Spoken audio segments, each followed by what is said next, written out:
शाम ढल रही थी और गांव पर एक हल्की सुनहरी रोशनी छाई हुई थी। सूरज धीरे धीरे खेतों के पार छुप रहा था और आसमान नारंगी और गुलाबी रंगों से भर गया था। गांव के बच्चे खेलते खेलते घर लौट रहे थे। उनकी हंसी हवा में गूंज रही थी।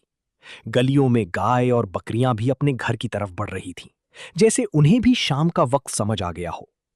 चूल्हों से उठता धुआं हवा में घुल रहा था और हर घर से खाने की खुशबू आ रही थी। एक बूढ़ा आदमी पेड़ के नीचे बैठा पुरानी कहानियां सुना रहा था और लोग शांत होकर उसकी बात सुन रहे थे।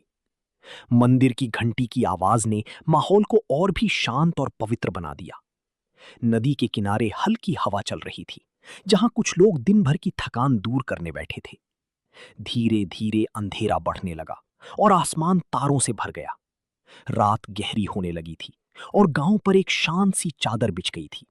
दूर कहीं जुगनू चमक रहे थे, जैसे छोटे सितारे जमीन पर उतर आए हों। हवा ठंडी हो गई थी और पेड़ों के पत्तों की हल्की सी सरसराहट रात की खामोशी को और गहरा बना रही थी।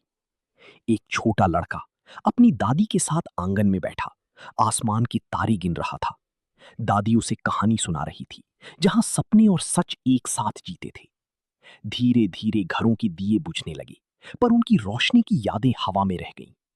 गांव सो रहा था, लेकिन उसकी कहानियां अभी भी जिंदा थीं, हर रात एक नई उम्मीद के साथ।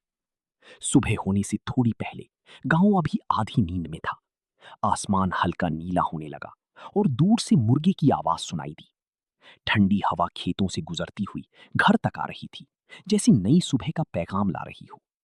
वही छोटा लड़का उठकर आंगन में आया। उसकी आंखों